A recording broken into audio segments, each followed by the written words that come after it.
G'day Internet, and welcome back to another video and part 2 of the Amiga 600 Pi build.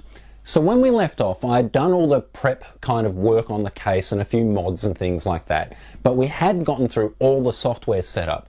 So now we get to the fun bit, and that's actually bolting it all together. So here we are with the Amiga, all painted and all empty. We'll get rid of the keyboard because we actually don't need that for a while, so we'll put that to one side. Now, in here we want the Raspberry Pi and all the ports and so on and so forth. Now what I've gone ahead and done is I've designed and 3D printed. Now the designs for these will be up on my page on Thingiverse. A series of back panels which go in here like that to hold all the various ports. We'll get to the exact ports in a minute, but this is them. So what we're going to start off with is gluing these into place. And the way I've been dry fitting these and stuff, and the way I start off is I get the big square hole here and get it lined up square with where the power port used to be, just here. So we are going to, now I'd like to point out I've basically got one go at this because we're using super glue, and once super glue sets, and I'll be out of luck if this doesn't go. So bear with me for a sec.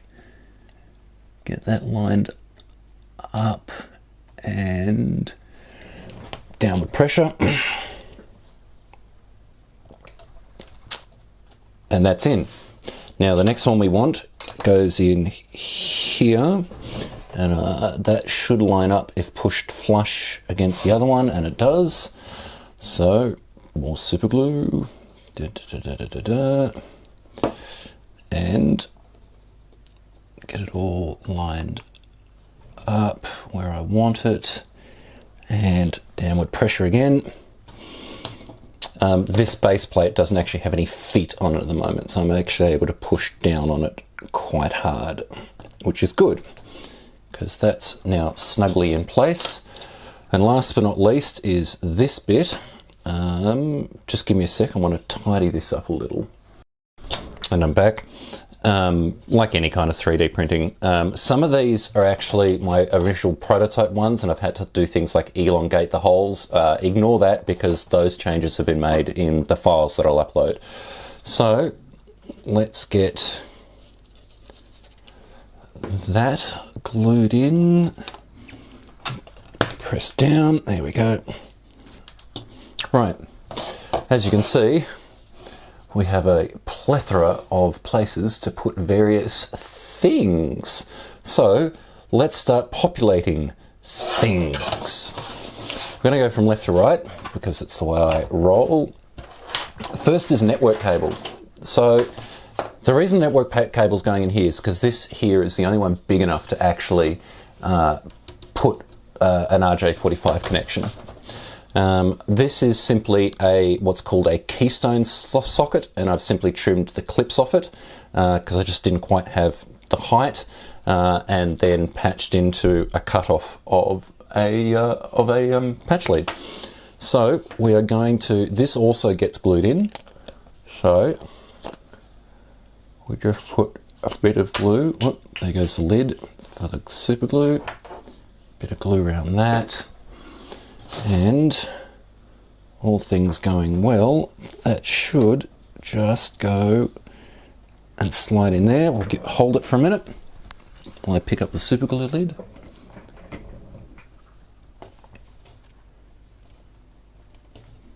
And that's in. Right. So this is the key. This is actually the one out of the Raspberry 64, purely because my new one didn't arrive in time. It's arrived now. Now, the only modifications I've done to this that you'll have to do is, like with the Raspberry 64, I've removed the switch, but this time I've hotwired the middle and right-hand side pins. Last time it was the center and left-hand side. I've soldered in some headers for the USB connection, and I've removed the USB here. The other thing I've done, and you probably noticed this already, there's actually a line here that you can cut for non-64, to use in a non-64 case. But the problem is I wanted that mounting hole just there. So I've actually trimmed it off a bit further. And that simply goes in here like this. Now, I've already gone ahead and done this, but what you want to do is you actually want to drill. Now, I haven't put these in the design because everyone might want this just slightly, ever so slightly different. So you're better off just doing this yourself. I've actually drilled a couple of holes and with some 10 mil-ish screws, self-tap screws, this should go straight in. He says. That's one screw. Can I find the other one? There it is. And the reason we need to do this first is because this screw ends up underneath the HDMI port. All right, there is our key rod in. Next is, well, the HDMI port. And that goes in just there like that. Now, if that screw gets in the way a little, this is pretty solid rubber, so you can always grind out a little bit from underneath here just to give yourself a little bit more room. Which, with the wonders of video editing, I have now done. Because as I said that, I went, that's actually a good idea. So let's get this lined up and screwed in.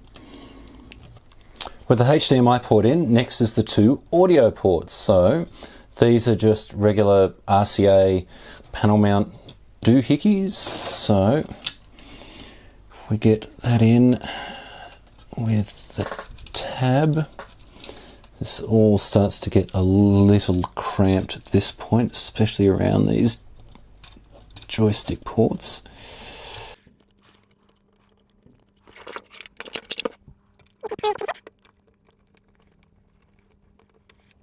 Just get that negative up because we're going to have to solder to that in a minute. Right, that's one in. A little ring tab that goes on them.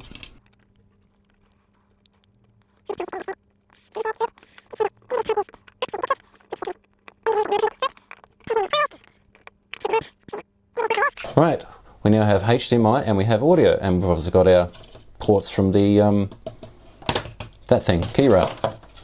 Next is the micro SD card reader, which will link back to the Raspberry Pi. So this is the only one I could find, and it's like 70 centimeters long. It's ridiculous. But this here is actually a tight enough fit that we shouldn't have to glue this in, but feeding the cable through can be a little tricky. Got it?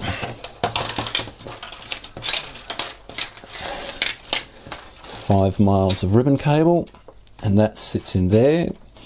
Actually, it's a little loose. Okay, so much like other things, a little bit of super glue, a little bit of super glue. Whoop, don't run away.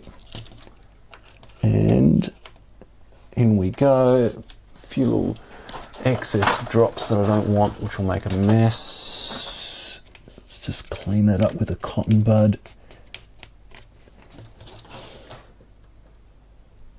That's pretty good. We'll let that just sit there and dry.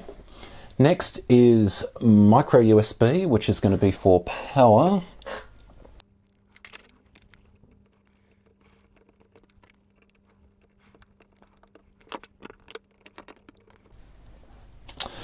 Right, that's that. And finally is the power button. Now, the hole in the design is for a small button like this one here, just a regular momentary touch switch, which is fine. I decided to go for one of these, something a bit bigger. The only thing is it actually ended up too big, and I actually had to grind the side off it, but it does fit. So if we poke that in there like that, we'll solder it up later, and I should have the big nut that goes on the back of it.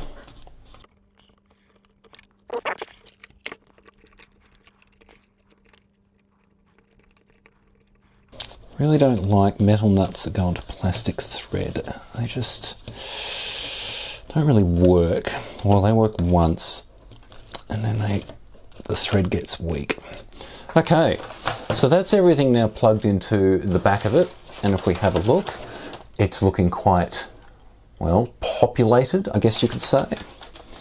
Next, we need to turn our attention to the side ports here. Now, I need a little bit of an explanation. I originally planned to put the keyra over here, so those joystick ports poked out the side where they plug into on Amiga 600. The problem is that the ribbon cable from the keyboard, which needs to go in, isn't long enough to then reach over here.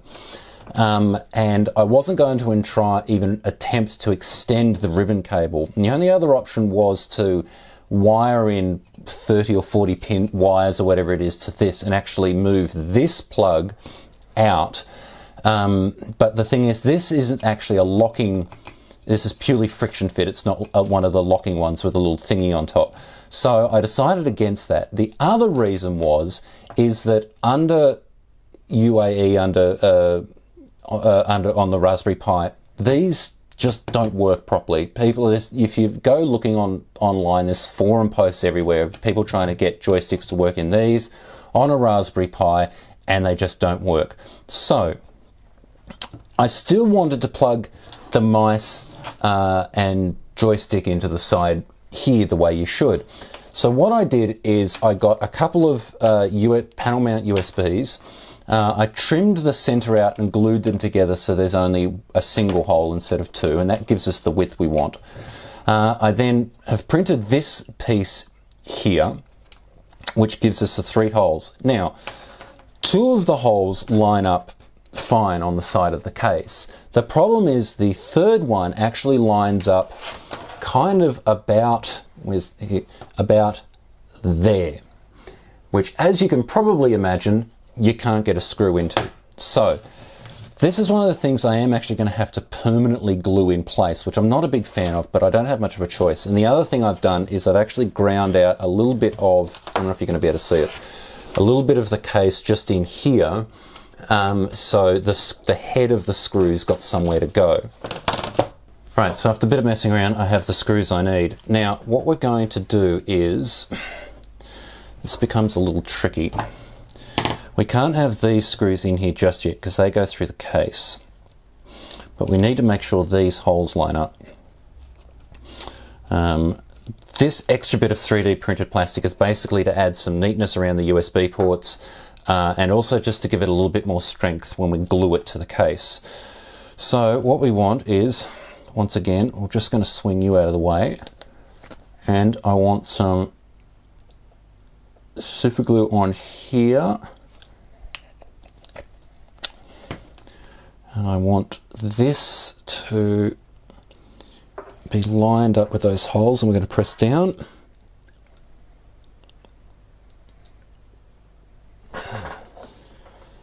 And that has already given us some of our strength we require. Now this goes in here, so we once again super glue, super glue, super glue, and I'll put a little dot up here, here, here, and here. And oh, got a bit too much there, and it's trying to run away.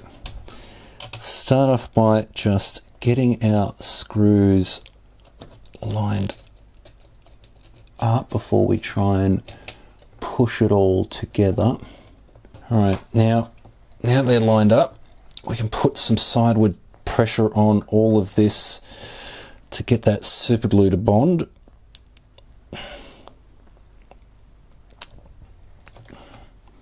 Okay, so that's that. Oops, still doesn't want to stick.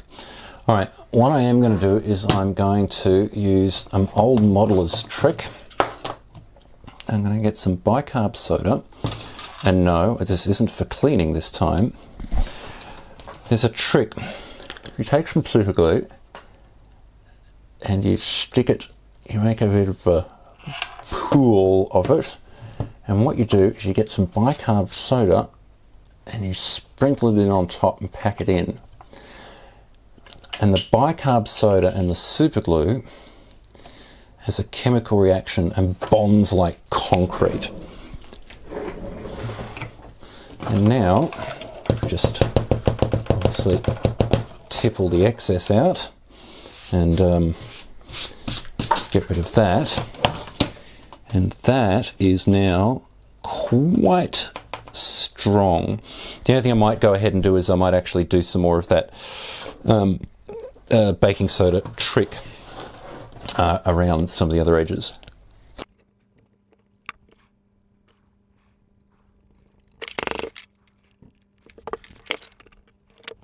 Okay, they are nice and securely in. Now we have all our ports ready to rock and roll.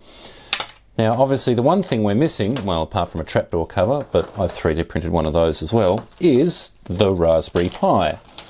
So if I find my Raspberry Pi, and here it is here, I've already mounted this to a really simple 3D printed base, which I'll link to down in the description. Now, I played around for ages trying to work out where I was going to put this, because it's not just this, we've got another device to go on top here as well. And the best place I found for it was actually right here. And if we get that micro USB to kind of sit nice and low, and we actually put it right there and have let the micro SD kind of drape over the top. And that gives us enough clearance to plug it in this way and plug all the other stuff in. So, once again, super glue. Run around.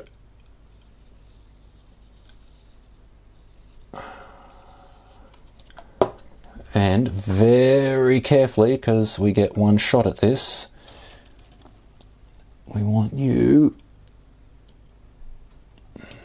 there and press down.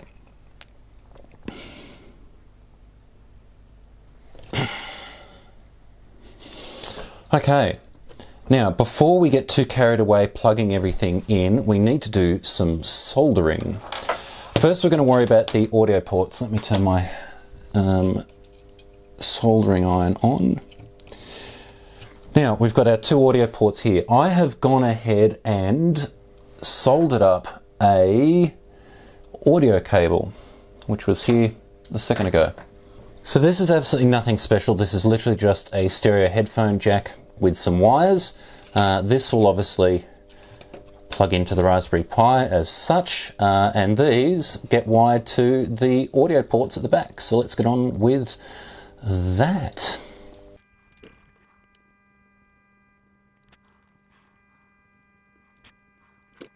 So that's the audio done. Next we need to solder up a power cable. This is, again, nothing particularly exciting. It is just simply a couple of wires soldered to the back of the plug there.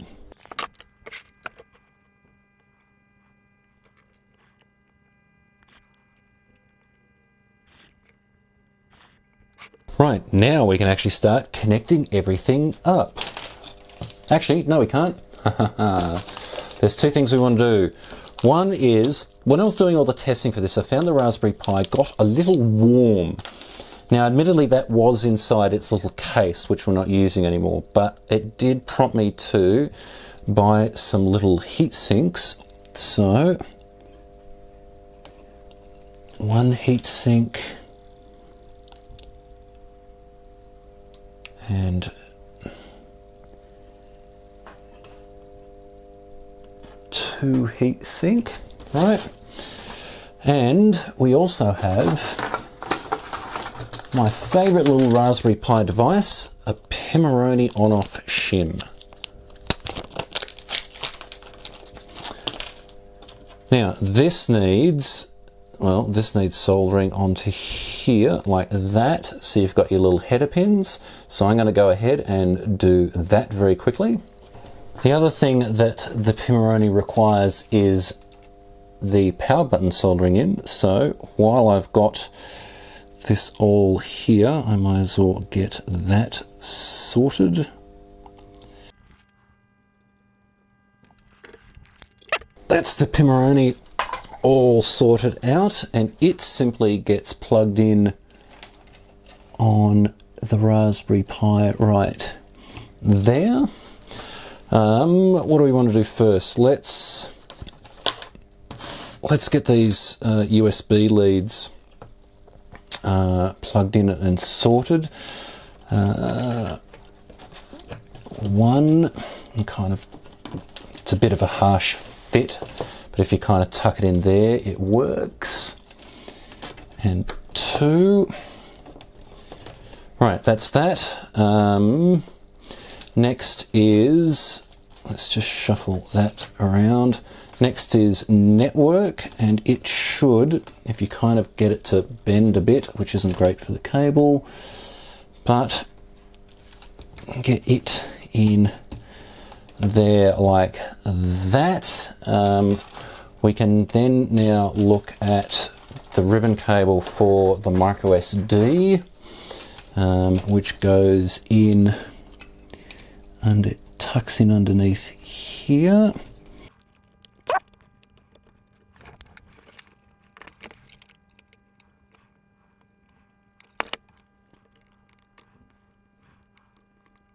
All right, here's a tip. Don't have the Raspberry Pi completely mounted so close to the keyrah before you plug this in. Right.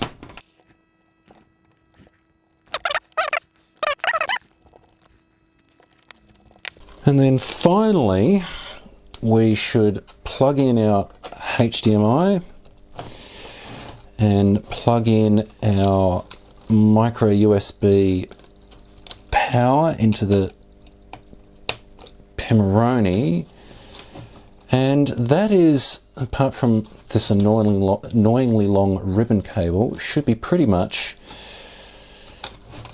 it for the base. Ooh, one last thing I did forget was to actually plug the USB lead in between the keyrah and the Raspberry Pi, which kind of, you know, makes the whole thing. So this is just a USB lead that I've hacked the end off with some header pins. We plug these in to the header pins that I put on before, straight onto the keyrah. Right, and this just plugs into one more USB port on the Raspberry Pi. If I can get it to plug in.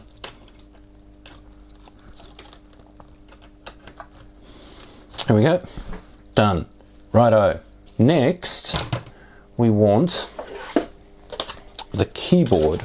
Now, I've already gone ahead and done this. This is the normal little LED board that goes into the keyboard. I've simply removed the middle LED, which we're not using, and soldered on, what's that, about 20-30 centimeters worth of wire with little pin headers on it. So we can drop you in there and put a screw back in to hold it in place.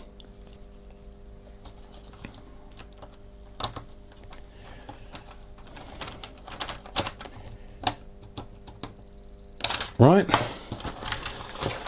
and finally, if we just kind of hold this out of the way, we want to plug in the LEDs.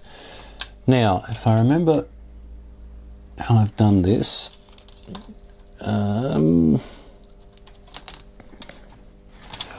orange goes to GPIO port 19 because it's going to be our activity light. And, which makes a bit of a mess there, but it'll fit. And this goes to the LED on the keyrah.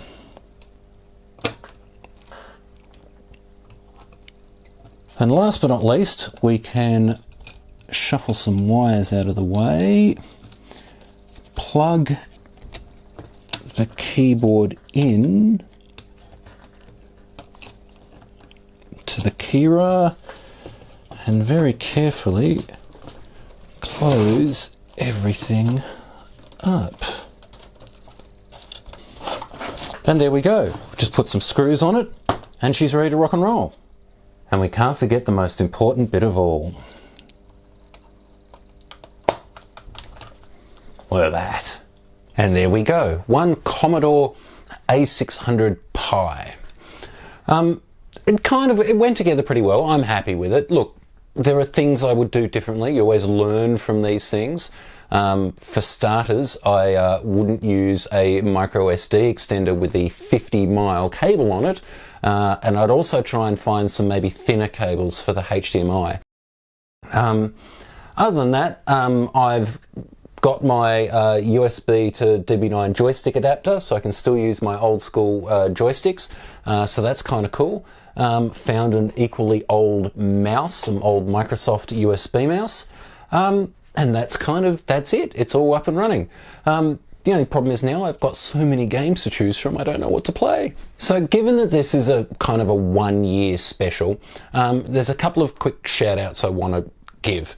And the first two is to Neil from Retro Man Cave and to Yarn Beater, both of who have encouraged me over the last 12 months. And there's been times where I've just kind of gone, you know what, this isn't worth it. And they've given me ideas or encouragement. So thanks guys, I much appreciate it. And there's a few other YouTubers who I just simply have gotten some great ideas from. Dimitri from Modern Vintage Gamer, of course. I've always watched the 8-bit guy. Retro, Mindflare Retro. He's been great to watch. And Nostalgia Nerd, of course, as well. So a quick shout out to those guys. So I'm going to go play my Amiga 600 now. And thanks for watching.